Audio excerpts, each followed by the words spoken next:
Crescent. And that's because early Babylon always blocked their expansion to the southern Euphrates, and Judah, even though they got into the Nile Valley, you're correct in saying that Judah kind of was a strategic thorn in their side in controlling everything down into Egypt. So the empires that came later, starting with Babylon, controlled the whole Fertile Crescent, thus controlling the whole trade of the world. Basically, everything from the Orient and Europe had to, for a shortcut, had to take the route down the Euphrates River all the way to the Persian Gulf. Yeah, and Babylon, here's Babylon right here, right? This is kind of where, well, I'm sorry, here's Babylon right here. But kind of this area right here is, I think, what you're referring to when you're talking about the Fertile Crescent. Is that correct? Yeah. Yeah. And it was Babylon, Nebuchadnezzar's father, that demolished Nineveh and plowed it under so that nobody could find it till the 20th century. Yeah, Nabopolassar, that was his dad, right? Yeah. All right. Well, because we're only covering 2 chapters today, I think we'll just go ahead and read them, and then we'll talk. And I'm sure, I always think I'm going to cover more than what I do, but I think that sometimes we don't read. I think today we will go ahead and read. And so we're going to start in Nahum chapter 2, and chapter 2 begins to talk about specifically what's going to happen and how Nineveh is going to be overthrown. And so I've tried to corroborate some of the actual stuff I've learned through the actual history and historians that kind of, like I said, corroborate some of these things. And remember that Nahum was written, quite a few years. I think we said it was about 30 or 40 years before the actual events began to happen. I'll look at the map here in just a sec to make sure I'm correct on that number, but it was right around there. So, okay, so we'll do Nahum 2, and this thing keeps missing. There we go. And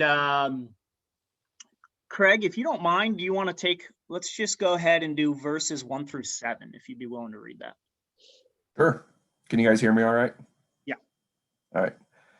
The one who scatters has come up against you. Man and fortress, watch the road, strengthen your back, summon all your strength, for the Lord will restore the splendor of Jacob, like the splendor of Israel. Even though devastators have devastated them and destroyed their vine branches, the shields of his mighty men are colored red. The warriors are dressed in scarlet. The chariots are enveloped in flashing steel when he is prepared to march, and the cypress spears are brandished. The chariots race madly in the streets. They rush wildly in the squares. Their appearance is like torches. They dash to and fro like lightning flashes.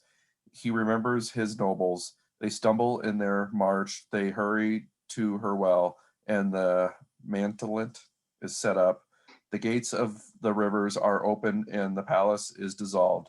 It is fixed. She is stripped. She is carried away, and her handmaids are moaning like the sound of doves beating on their breasts. So I think one of the reasons I've always had a hard time accessing the minor prophets is because the imagery that they use is a little bit foreign to me. And I imagine it's the same with many, many people. But what you find is as you begin to read, you begin to see common themes in the imagery that's used to represent things like destruction. And when metaphors are used or similes are used, a lot of times it's pretty common throughout the prophets to use very similar language. And so this is kind of just one of those things. Again, the shields of his mighty men being colored red, being dressed in scarlet. I think that's most scholars agree that that's talking about the blood. It's because they're covered in the blood of the men that they are destroying. You see the chariots racing madly in the streets. It's chaos. It's pandemonium. And again, this is all about, about what is going to happen to the city of Nineveh. And again, Nineveh is the capital of the Assyrian kingdom. So that's where the king reigned. The gates of the rivers are opened and the palace is dissolved. Kind of an interesting thing I found. I wasn't sure if that was, sometimes a river can be like a army, right? An army comes in and it swoops in like a river. But this very possibly could have been actually stating a physical fact of something that was going to happen, because according to, I think most of my source here is Wikipedia. It says, according to the tradition laid out in Diodorus, the Tigris River, which kind of all the great cities seem to go right up against the great body of water. And the Tigris River was the one that kind of swept in close to Nineveh. And so here it says that the Tigris River flooded the city. And it says his account is often suspect, meaning there's some things within this account. This is a historian that wrote about this. There's things that he wrote that seem to be hyperbole or completely made up. It says that this aspect has been given particular attention. I think there has been a little bit of archaeological evidence that has seemed to, to line up with this idea that the city of Nineveh could have been flooded. This is how Babylon was taken. They entered through the river gates. Mm-hmm.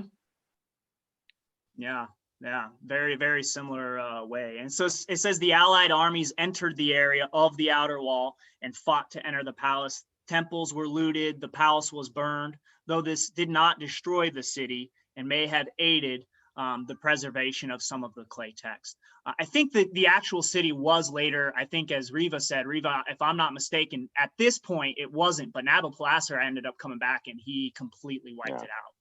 Once he came to kind of his height of power. Is that correct, Riva? Yeah.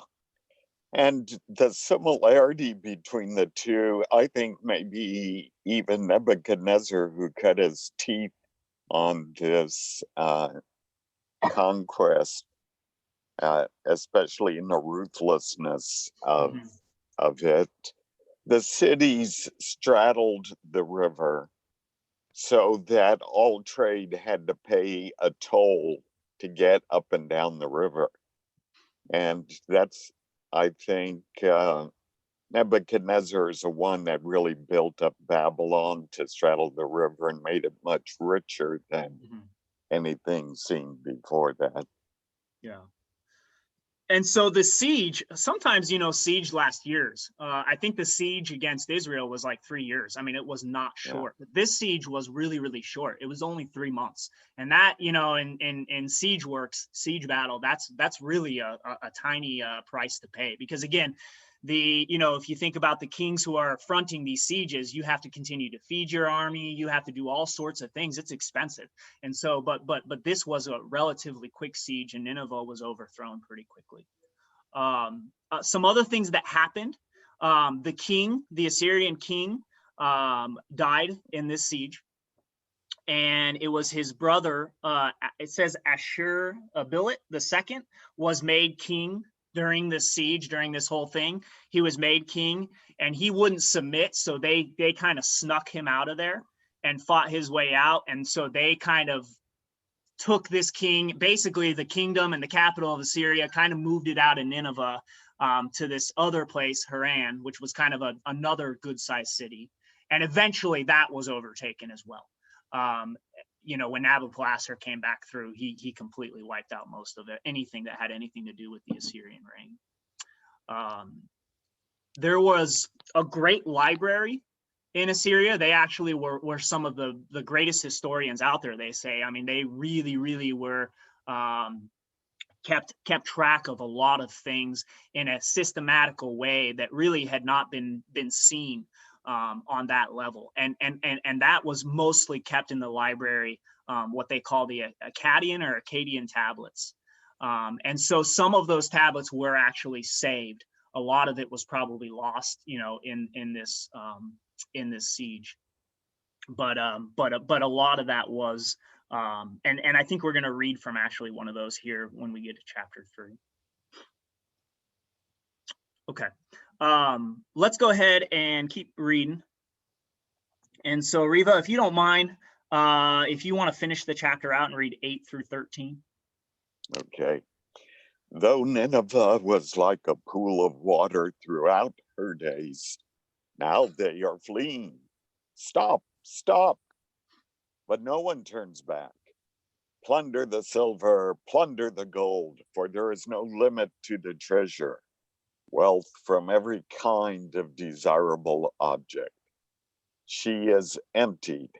Yes, she is desolate and waste. Hearts are melting and knees knocking. Also, anguish is in the whole body, and all their faces are grown pale. Where is the den of the lions and the feeding places of the young lions? Where the lion, lioness, and lion's cubs proud, or where the lion, lioness, and lion's cubs proud? With nothing to disturb them, the lion tore enough for his cubs, killed enough for his lioness, and filled his lairs with prey and his dens with torn flesh. Behold, I am against you, declares the Lord of hosts. I will burn up her chariots in smoke. A sword will devour her young lions. I will cut off your prey from the land, and no longer will the voice of your messengers be heard. So again, as is common, as we continue to read, great wealth was in Assyria, and it was emptied. And again, if you think about when Nahum was saying these things, Nineveh was still great. They were still the central, the center of the world, as they say. And I would imagine that, if you had been an Assyrian living somewhere in the kingdom and had heard these words, you would laugh. You would laugh it off, as many of the great kingdoms do in their heyday. But again, this is exactly what happened, and this is what always happens, right? In warfare, is when a kingdom is taken. Sometimes it's destroyed, sometimes it's not, but always it is looted, and the wealth is emptied and taken to wherever it may go. I'll be honest with you guys, and I had meant to spend some time trying to dive into some of the imagery here, and I just didn't get any time. And so, anybody who has any thoughts on verses 11 and 12, talking about the lions, I'd love to hear what your guys' thoughts are on it, because it's kind of, in this entire book, it's kind of the two verses that were a little bit of a conundrum for me to figure out exactly what the imagery here is trying to describe. A lot of those empires, you see it in Daniel with Persia, and to a certain extent with Babylon. They like to collect lions and would use the lions in the lion's den for execution. Even Saddam Hussein in Iraq had a lion's den. So that's a favorite thing that they like to do, is collect lions and love to watch them devour the flesh. Now, in this particular passage, the Assyrians become the victims of their own lions. Yes.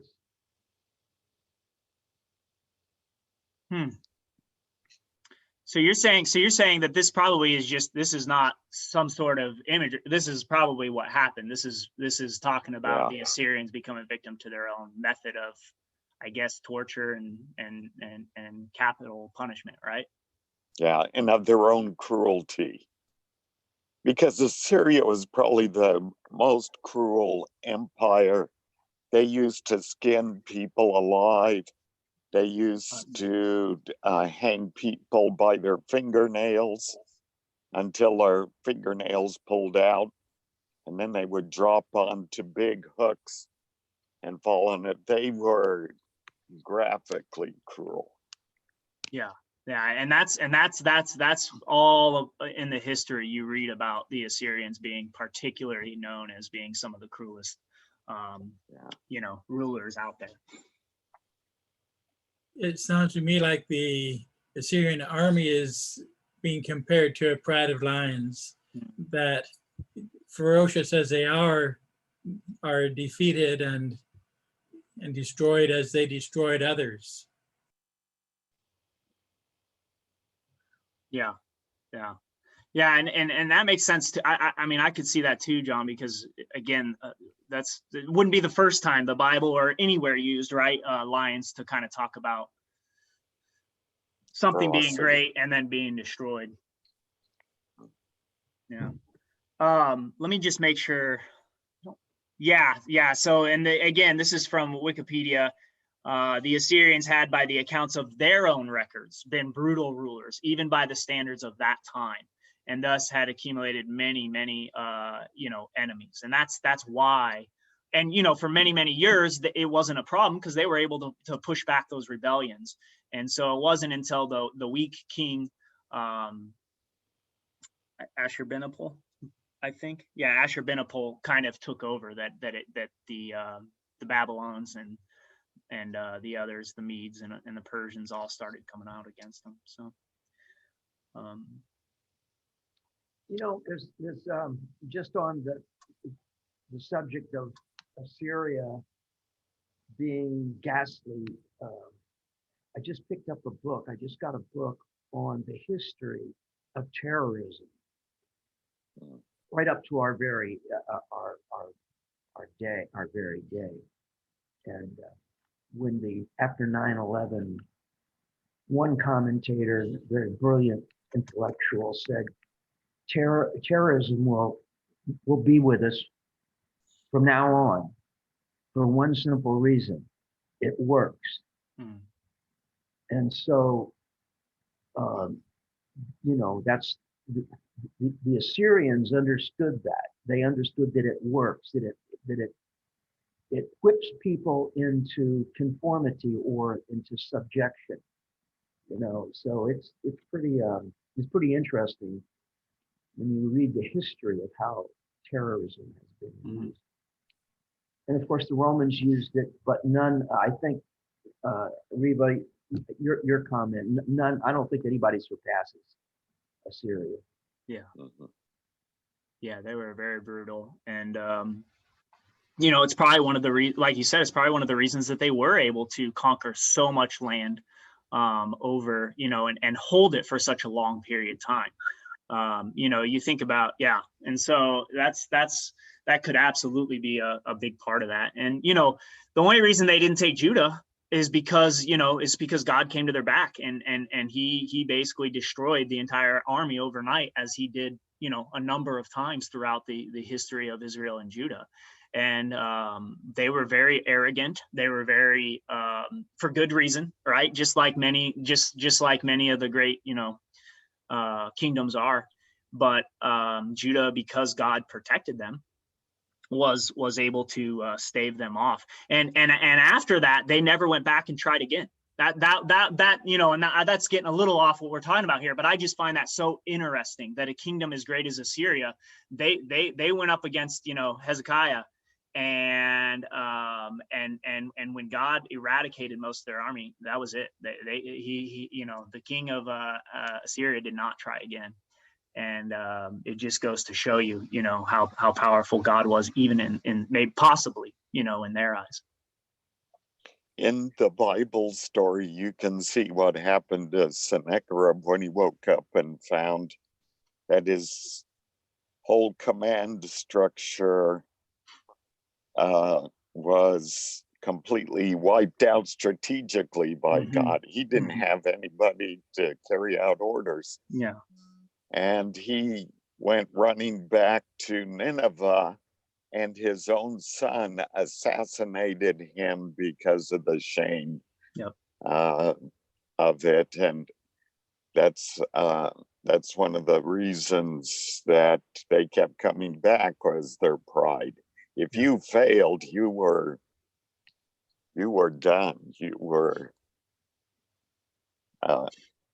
killed yourself, and somebody more cruel and more awesome would take your place. Yeah. Anything else on chapter 2 before we move on?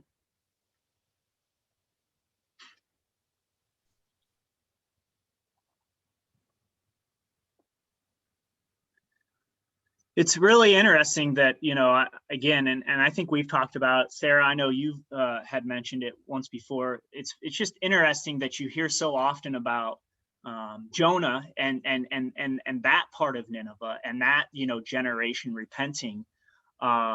And we talked a little bit in our group yesterday, because we talked about the judgment of Judah, the kingdom of Judah. And it seemed that God has a pattern laid out of waiting until a kingdom is at its apex of evil before he chooses to destroy it in its entirety. Sodom and Gomorrah obviously are an example of this. We talked yesterday about when Abraham walked the land, that God was not able to give it to him yet, because the sin of the Canaanites had not reached its peak. And I'm paraphrasing horribly. I can't remember exactly what it said, but he made it clear that time was not the time, and it wasn't until even 40 years after Israel left that it was, okay, now's the time. Now you're going to go in and wipe this land out, because their sin has reached my ears. It's now time for destruction. And you see the same thing with Babylon, the same thing with Israel, right? And again, that's what we're talking about. God is not a respecter of persons. And so even when his own people reach that apex, he wipes them out. And if it weren't for the promise to Abraham, who knows what would have become of the people of Israel. But yeah, so I find that interesting, and we see it here with Assyria, that pattern continues. Well, there's an interesting perspective on this that I came across years and years ago, maybe 30, almost 40 years. It came from my first mentor, a guy named Dr. Glenn Martin. He was a college professor, Christian college professor. Anyway, this is obviously before the Berlin Wall fell, before Russia fell, so to speak, okay? And his comment, before all this happened, he said, the only thing necessary to defeat communism is absolutely nothing. He said, it will fall under its own weight. Okay, so that was, so communism, and I'm connecting this, believe me. So communism fell under its own weight. And so when you read about the fullness of times, and that's the discussion right now, that you brought up, it's that the sin rises to a level that it destroys the nation. So basically, it's the weight of sin that is the natural course of events in the economy of God, where the sin just rises. It gets so heavy that the nation falls under its own weight, just like the Soviet Union did. Yeah. And that's scary. Yeah. When you look at it in personal terms, that's what happens to. Let's face it. That's what happens to us if we indulge and plunge into a sinful pattern of life. Eventually, it'll take us out. And there it is. The one of the fundamental features of God's economy and how he operates and how the world operates. It's pretty amazing. Yeah. Isn't that pretty much how I've always been taught the world ends too? Because there's so much wickedness. Yeah. something like in Noah's time, as Yeshua said? Yeah, absolutely. I mean, that's a great point, Elizabeth, that globally, that's what's going to happen. It happened once, right, with the flood, and it's going to happen again. And it's just, it's when humankind as a whole, reaches a point of no return, that's it. It's a great point. All right, well, I got a few more things in chapter 3. I think Nahum 3 is sorry, I'm letting Sarah in here. There we go. And let's see. There we go. Okay. So let's go ahead and read chapter 3. Again, still talking about Nineveh, continuing kind of on with what we've been talking about. And some of the language we're going to see here, I've kind of pulled in some cross references with other prophets and other things where you see very similar language. And so Jennifer, if you are willing to read, would you read maybe let's just do 1 through 5? Yep. In chapter 3. Woe to the bloody city, completely full of lies and pillage. Her prey never departs. The noise of the whip, the noise of the rattling of the wheel, galloping horses and bounding chariots, horsemen charging, swords flashing, spears gleaming, many slain, a mass of corpses, and countless dead bodies. They stumble over the dead bodies, all because of the many harlotries of the harlot, the charming one, the mistress of sorceries, who sells nations by her harlotries, and families by her sorceries. Behold, I am against you, declares the Lord of hosts, and I will lift up your skirts over your face, and show the nations your nakedness, and to the kingdoms your disgrace.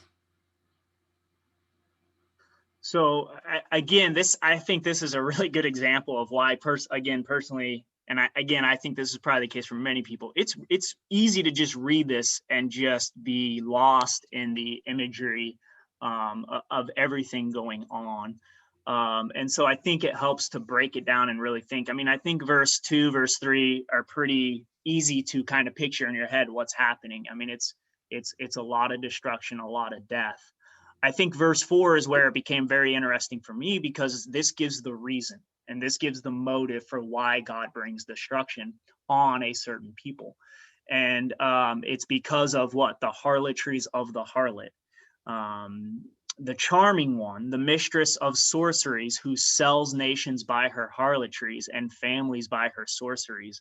And that is language that is used all throughout the Bible, even in the New Testament. And so I just pulled out a couple here.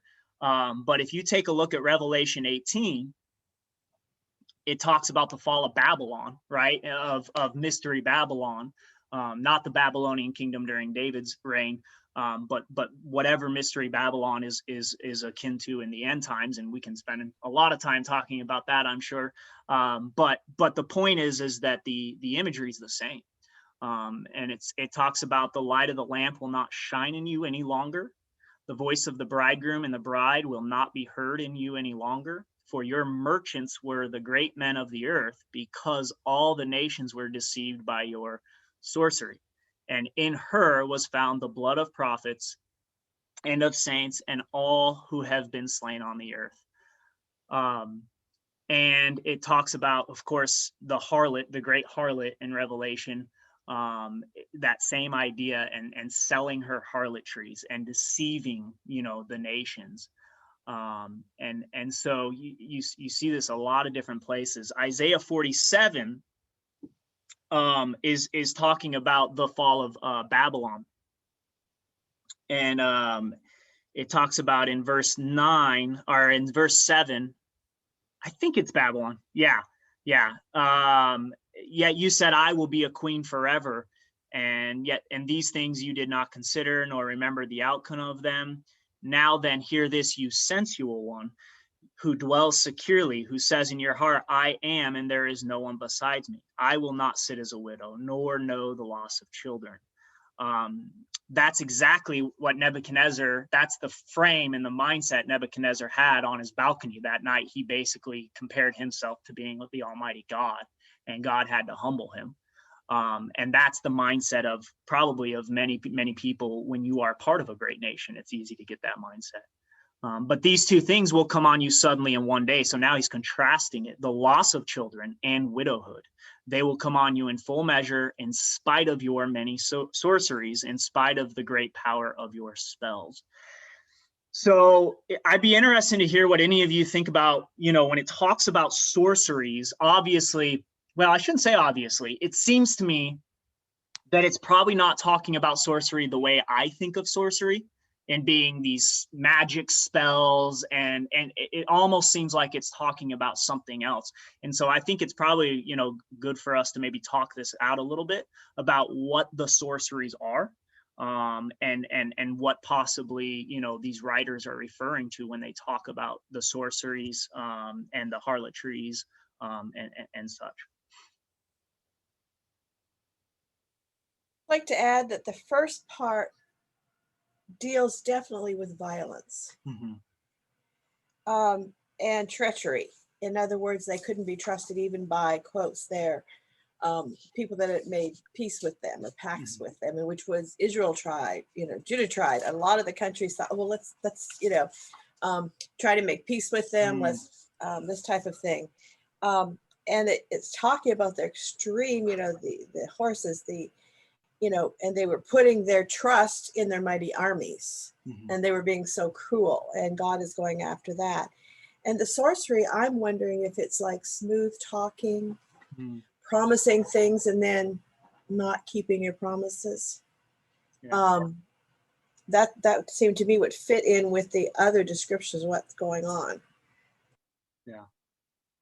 Yeah, and many nations build themselves on being, as we say now, two-faced, right? And saying, this is what I'm going to do, this is what I'm going to do, and then doing the opposite. It made me, what you were just saying kind of strikes in line with what I was just, made me think of the idea of calling evil good and good evil, and maybe bringing people along with you in that, and that we are basically deceiving people into committing great atrocities and great sins, and on an institutional or cultural level. Just see what Hitler was able to do. Basically, you tell a lie often enough.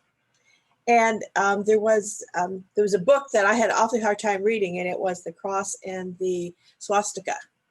And it was about some of the Nazis, the head honchos, how they, a lot of them repented. And one of them said, when the minister came in to see him, he said, I don't know what happened. He says, I feel so terrible.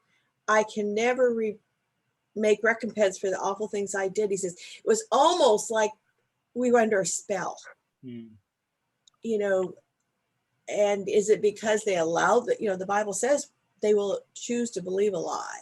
Yeah. And so I'm wondering if it's that's just kind of it in a microcosm. Man, that mob, almost what we call the mob mentality today, right?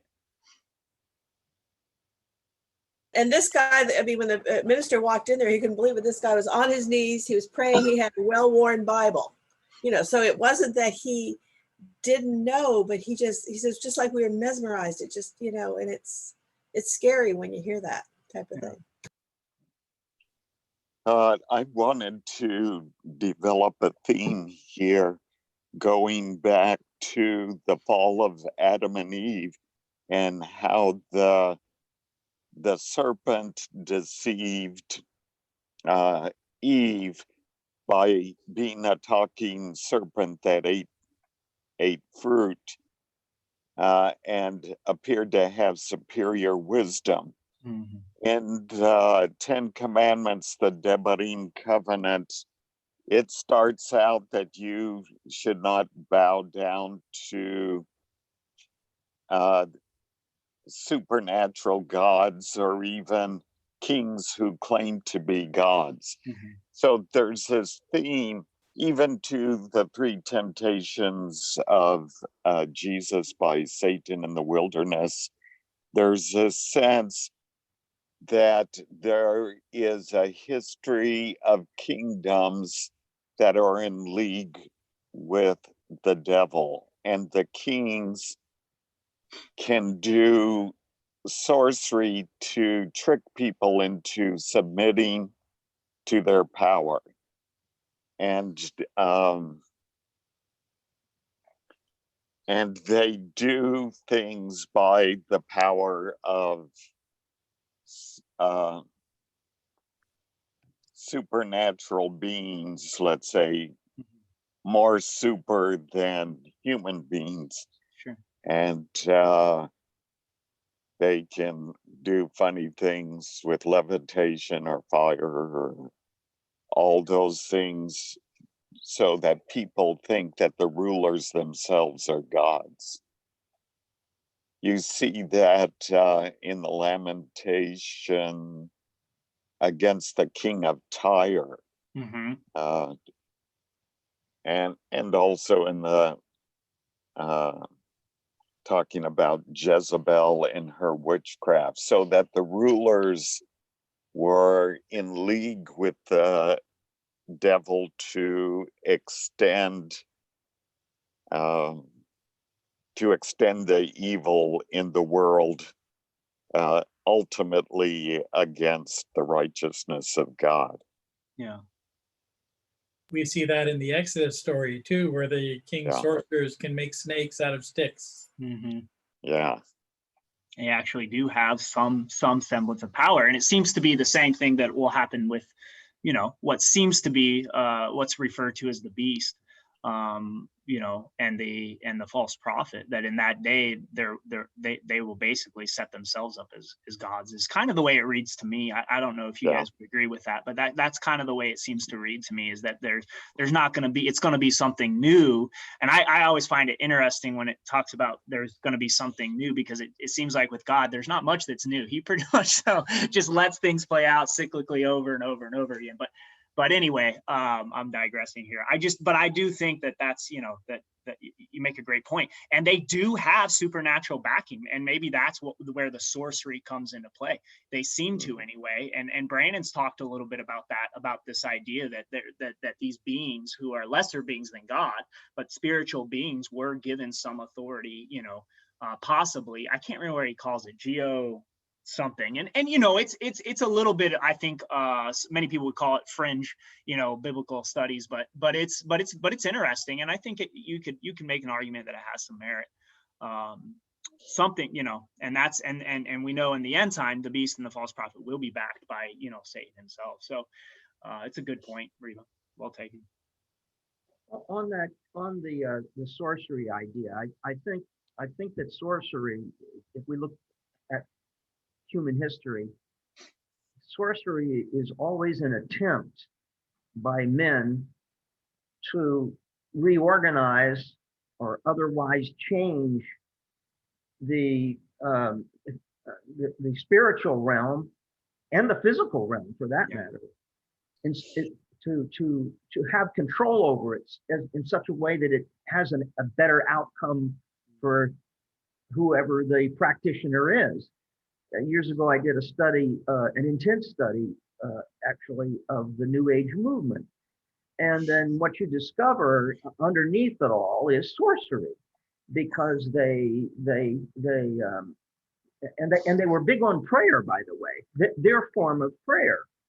And their game is to get enough people in the world praying that the world would change according to their idea of the way the world should be.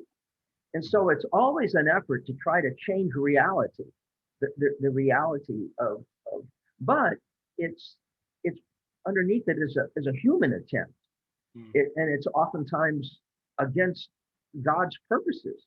Yeah. So, but further, that's kind of the spooky kind of sorcery, the woman at the table levitating this and levitating that. But I think it can be taken to the point where a sorcery, certain philosophies are also doing this, attempting to do the same thing, and Hitler was mentioned. And so sorcery, you can find it throughout history in actual political doctrines or sociological doctrines. And they're all an attempt to reorganize or influence reality to the ends of the imaginations of a man or men, you know. So it's a pretty big deal. Yeah.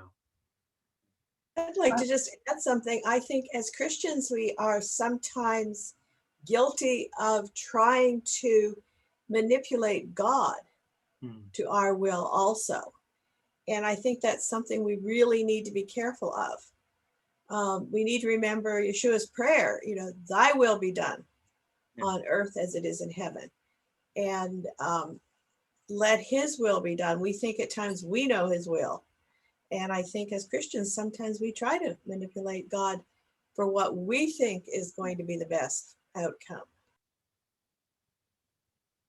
Well, we're supposed to pray according to his will. You know, that's the qualifier. He will answer our prayers. I mean, it's emphatic. Oh, you know, pray and he will answer your prayers. Well, but then there's a little qualifier. I forgot which verse it is, right? It's escaping me. But the qualifier is according to his will. And you're exactly correct. Christians sometimes, perhaps all of us, are guilty of pulling that stunt. You triggered something that the prophet Samuel said to King Saul when he didn't completely obey God's command for killing all the Amalekites and all their cattle. And he said, disobedience is as the sin of sorcery and as the sin of divining. So whenever you marginalize God's word and say it's not that bad, it's almost the same. Do you know what scripture that is? Sorcery. Let's see that you just read. Find it real quick. It's you find that, let me know, because I'd like to go back and look at that, because that almost confirms exactly what it sounds like, you know, you guys are saying. It's 1 Samuel 15, verses 22 and 23. Awesome. Thank you. Yeah, that's a great scripture, Reva. Yeah, I mean, we could spend a lot of time on this, and you know, and maybe it's something we come back to down the road, but you know, I think it's very interesting that the talk of sorcery and divinity, and sometimes the things we think about, you know, today with our 21st century Western mindset is not necessarily you know, what it doesn't envelop exactly what the prophets maybe were trying to get at here. So okay, well, I think we'll move on. I think that that's, I mean, gosh, there's, like I said, there's a lot of deep things there. It's something that I would like to maybe dive in a little bit deeper to. Well, one more comment before we move on. Absolutely. Secular humanism is exactly what he's talking about, I think, where we set ourselves up as the ultimate authority of right and wrong, good and bad, justice and injustice, and in essence, making ourselves God. Yeah. No, and it seems like even today that seems to be, you know, as prevalent today as ever, but always, right? Always, it seems to be the common theme when man gets too powerful. And yeah. All right. Well, a couple more things here, and again, we'll get into a little bit of the history here. Verse 6 through 10. Let's go ahead and read that next. And John, if you don't mind, would you be willing to read 6 through 10? Get my eyes focused here. I will fling foul things upon you and make you vile and make a spectacle of you. It shall be that all who see you shall shrink from you and say, Nineveh is ravaged. He who will grieve for her, and where can I seek comforters for her? Are you better than Nahum that sits by the Nile, water all around her, that has a sea as a rampart, Water is her wall. Nubia the vast, and Egypt without end. Put and the Libyans were their allies. Yet she too went captive into exile. Her babies too were smashed at every corner, at every street corner. And her notables they cast lots and gave her great men, and all her great men were shackled with chains. And so I had to dig into this because there is no city called Nahum. But most of the scholars seem to think that it's Thebes because that was the god of Thebes. And also there's some geographical things being described here that really set Thebes apart from other cities. And so Jeremiah 46:25,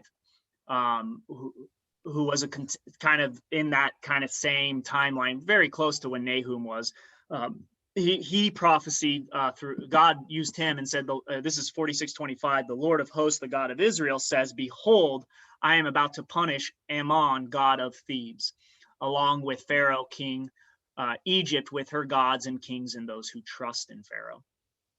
And so if you go back and you look into Thebes and what happened to it, sure enough, it was actually Assyria who when they went down and took Egypt, Thebes was a major military victory for them.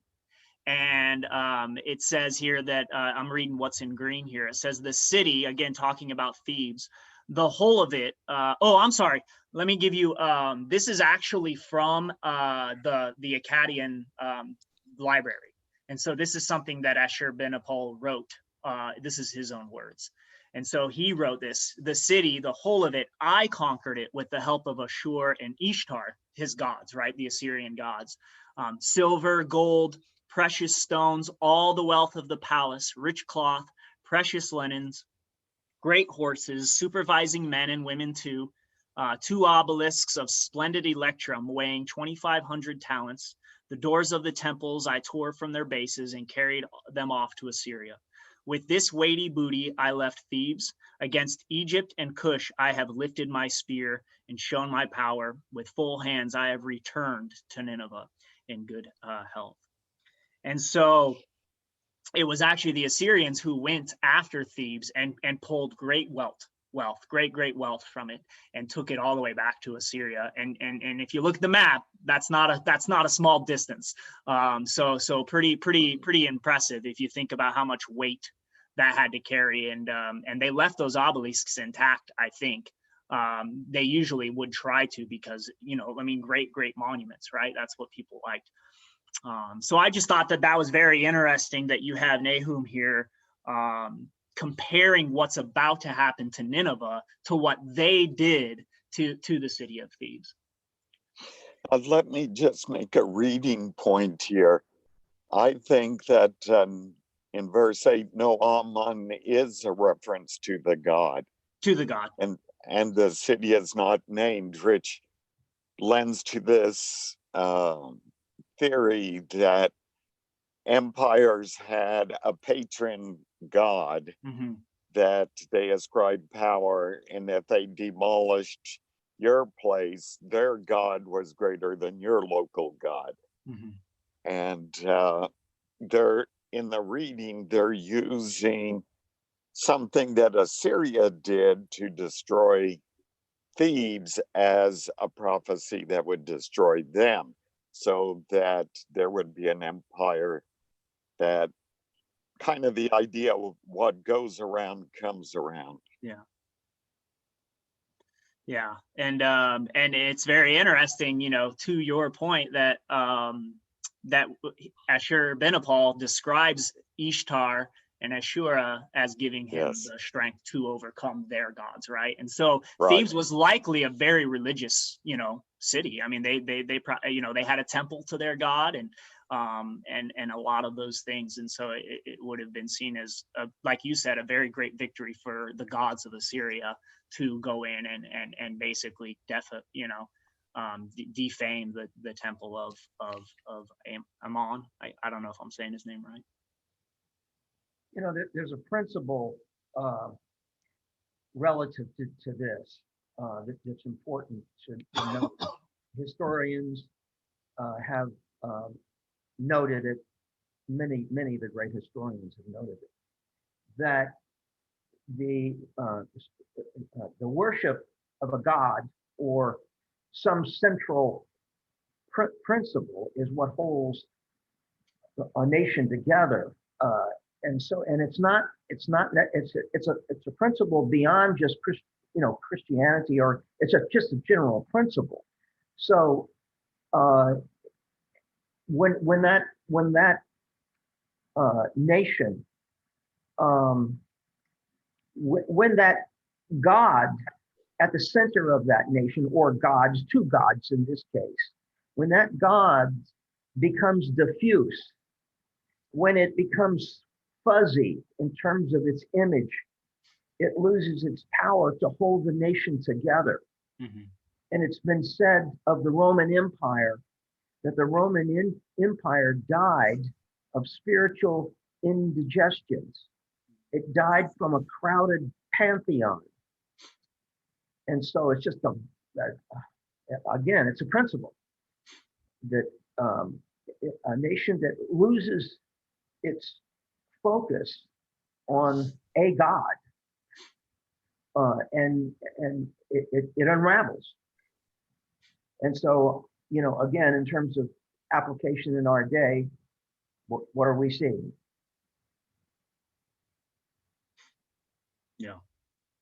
Yeah, very much so. And kind of going back to, the beast and the false prophet in Revelation being described as bringing some that, their God was a God of wealth. And it really is contrasted. And if you think about today, it makes sense, because much of the world are atheists, right? And so it's easy to say, well, since there is no God, and they basically, we set ourselves up as God, or we set up, our power as the God that we worship. And so when we see this, this conflict between gods back then, it can be hard to place ourselves kind of in that mindset.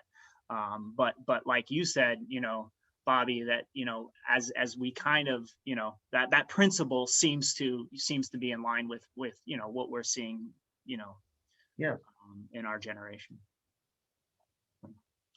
All right, well, we'll keep going here. Let's I'll go ahead and read. I'm going to read verse 9 through 15 or 14. Read this section here. I don't have much notes on it, but we'll go ahead and read it and chat about it. Ethiopia was her, let's see.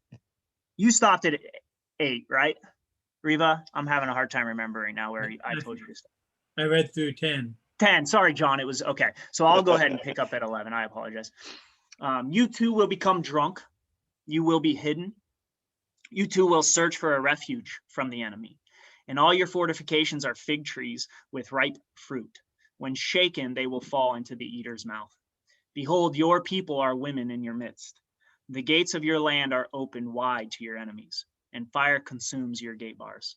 Draw for yourself water for the siege. Strengthen your fortifications. Go into clay and tread the mortar. Take hold of the brick mold. I'm going to go ahead and I think I'll just finish this off and then we can talk about it. Their fire will consume you, and the sword will cut you down. It will consume you as the locust does. Multiply yourself like the creeping locust. Multiply yourself like the swarming locust. You have increased your traders more than the stars of heaven. The creeping locust strips and flies away, and your guardsmen are like the swarming locusts. Your marshals are like the hordes of grasshoppers, settling in the stone walls on a cold day. As the sun rises and they flee, and the place where they are is not known. Your shepherds are sleeping, O king of Assyria. Your nobles are lying down, and your people are scattered on the mountains, and there is no one to regather them. There is no relief for your breakdown. Your wound is incurable. All who hear about you will clap their hands over you, for on whom has your evil not your evil passed continually?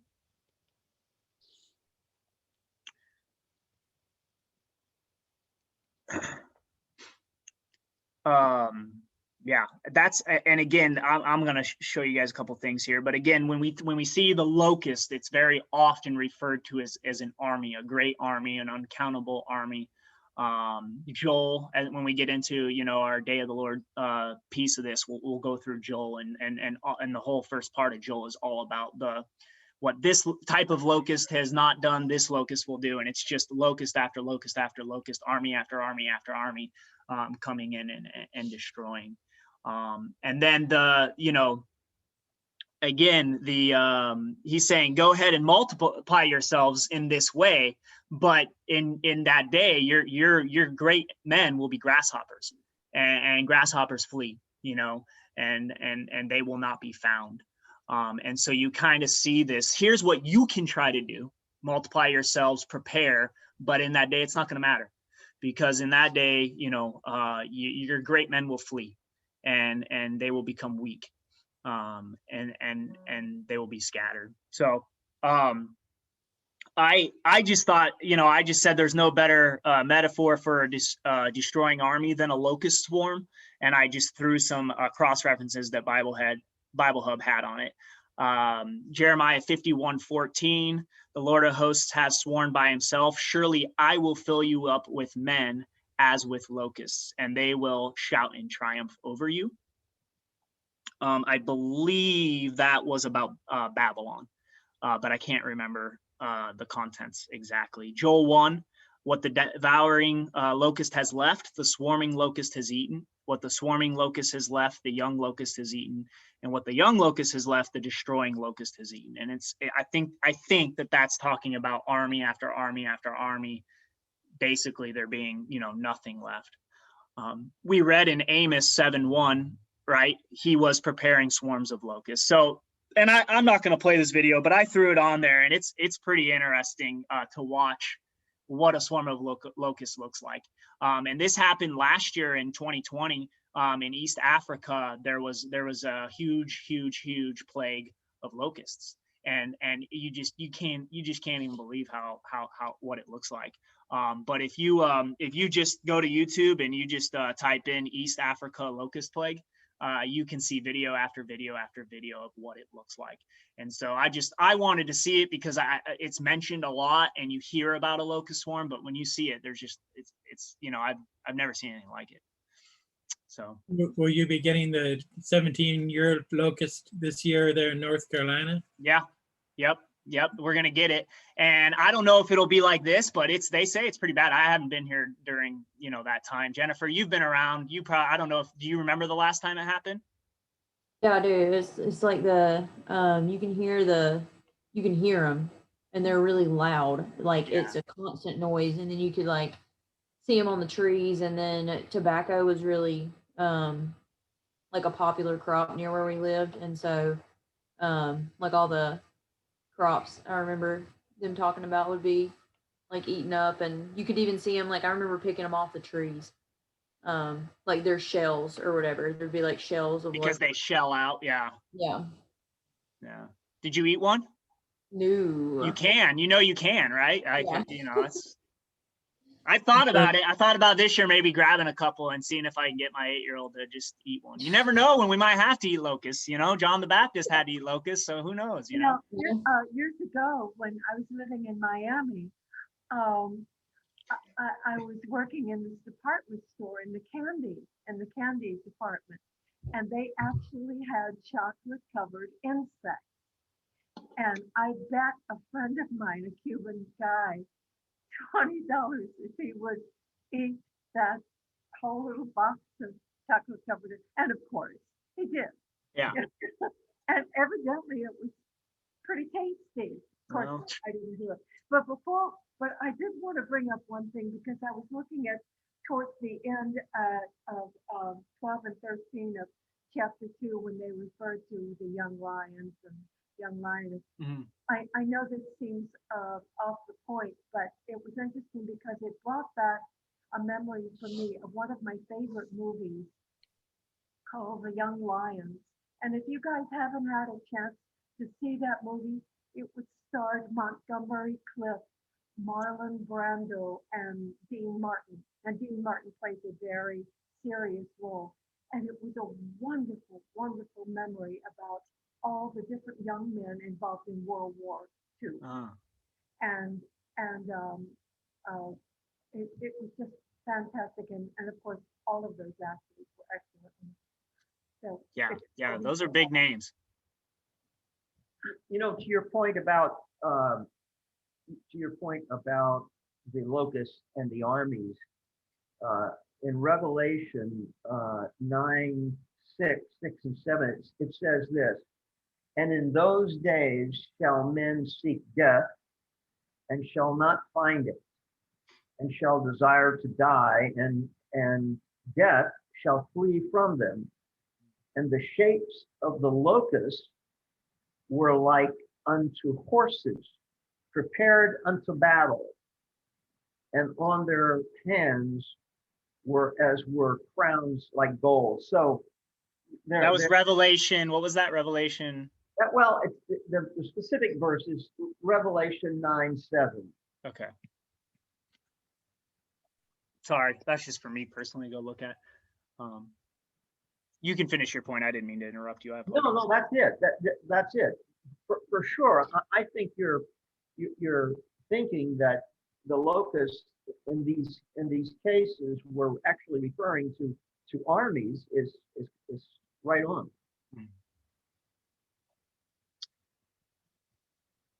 Well, and yeah, and it happens in a lot of places, and you know, it's you know, and if you think about an army, I was just thinking this too. You know, we live in a world where our military can make non-perishables, right? But how many non-perishables could they make back then with their technology? Probably not much. So when armies came through of men, what were they eating? Well, they probably were taking whatever was there, right? They were probably eating and consuming the crops of that people, and so that could be, you know, a fair reason as to why they were, you know, compared to locusts, because they probably did consume many of the resources of the town they sieged. Yes.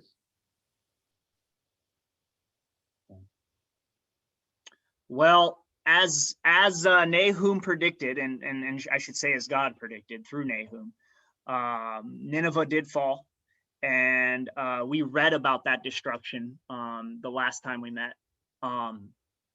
And that was pretty much so it. And that brings in the Babylonian Empire. And so there's let's see, the fall of Nineveh here. And it's interesting that this also tracks the Medes, because eventually the Medes would actually overtake the Medes and the Persians would come together to take over Babylon. But really, you know, Nabopolassar and Nebuchadnezzar, right after the fall of Nineveh, this is pretty much so when Nebuchadnezzar begins his reign and begins to basically become the front and center of the world power. And so we I think where we're gonna go is to the book of Habakkuk. We could read Joel, but I think it's better to maybe save the Zephaniah and the Joel, the Zechariahs. If we want to go through those, I think those would be prudent to wait until the end, because those really seem to focus in on some time, you know, further and further away. And so I think Habakkuk is a really cool book. Just a little bit of a preview. It's the first 2 chapters. It's again a short one. It's just 3 chapters. And if you don't know much about the book, Habakkuk basically is having a dialogue with God. And so you read Habakkuk praying, and it doesn't say Habakkuk prayed. And so you have to be careful, because if you're not, you know, looking in a source that's helping you, or you're not paying attention to the context, you don't know when Habakkuk stops talking and when God starts talking. And so, you know, when you guys go through and you read it, find a source to help you kind of make those separations. And some of it with the context, it's easy to see. But it starts with a prayer of Habakkuk, and then God replies, and then Habakkuk has something to say, and then God kind of finishes it out. But a very cool book. And it, again, right around kind of that time of Josiah.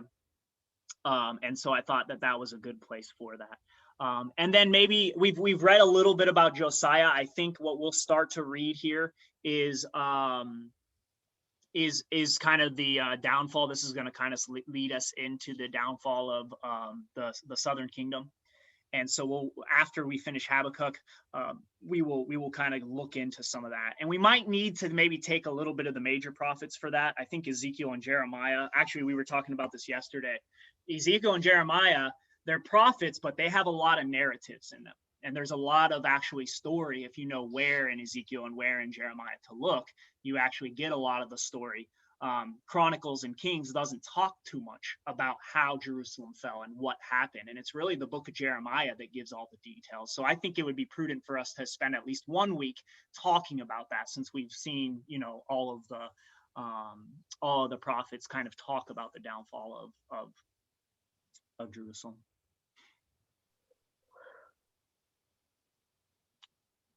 Does anybody have anything else? Questions, comments, concerns?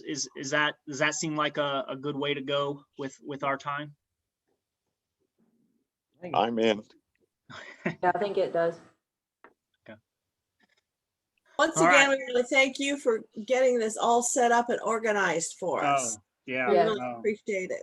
Like I said, man, and I say this every time, but I'll keep saying it, the amount of that I am learning, because, you know, these just the gems and the knowledge. And I think having this construct in your head to go back and study on your own, it really gives entry points into being able to study deeper.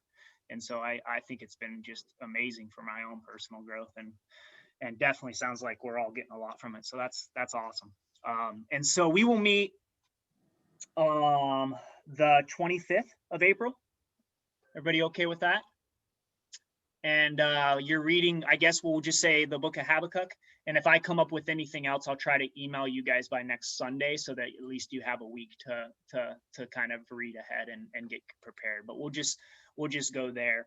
And then Brandon wasn't here, so I'll try to get this out tonight. And I'll include both this recording and the recording from our last meeting. That way, if anybody wants to go back and look at that, they can. So. You know what? Just in terms of a comment,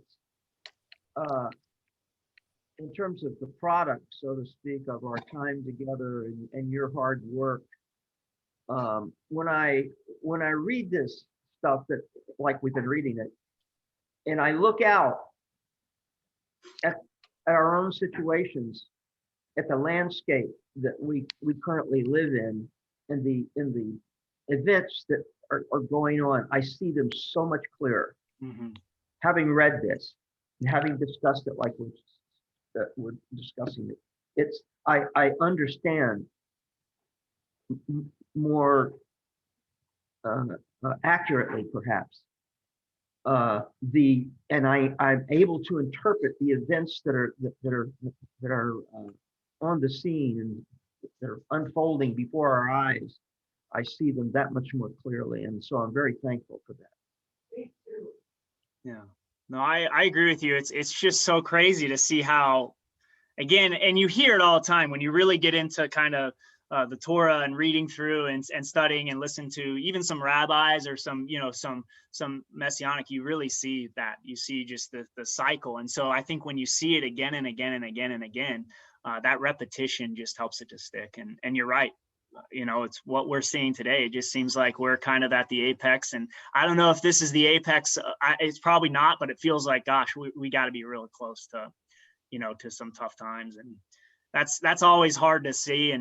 But yeah, it's interesting to see how it played out in the Old Testament and then to watch it as it plays out in our own lives. So anyway, I appreciate you guys all coming every Sunday. I know for you, so Lizzie, we got some West Coast people here, so it's 7 a.m. when we start for them. Riva and Jennifer, it's actually 7 a.m. and then Craig and Sarah, it's 8 a.m. So it's pretty early for them, but they've been sticking it out. So anyway, and Sarah, I'm not quite sure if you heard, but Lizzie is a member of our congregation in North Carolina. And I was joking that she was hearing about our secret meetings and she wanted to be a part of it. So. Yeah, sorry, I came in late today. I was running a race. Worries. Awesome. So. How'd it go? Did you do well? Good. It was good. I shaved 5 minutes off my time, which felt really nice. Man, was it a organized race? Yeah, in person. Gosh, so. It must have started early then, huh? Early. Yep, super early. I tried to get back as fast as I could. No, you're fine. And like I said, I'm gonna send. Brandon told me he wouldn't be here today, so I'll get this one sent out tonight, so that if you want to go back and watch what you missed, Yeah, I do. Okay. Perfect. Thank you. All right. Well, Pastor Eva, would you be willing to close us in prayer and we'll get out of here? Sure. Oh, loving Heavenly Father, ruler of the universe and creator of us all, out of one flesh you created all humanity. And even though we have this young illusion that we are the first exception in all of history, we're really not. And so we pray that your Holy Spirit would dwell richly with us, that you would bless us in all our tasks this week and during this time, and may our walk with you be righteous and not totally self-absorbed, but totally dedicated to you. In the name of Yeshua, our Savior and the Prince of our people. Amen. Amen. Thanks, Reva. All right, you all have a wonderful couple weeks, and we'll see you all soon. You bet. Thank you. Yeah.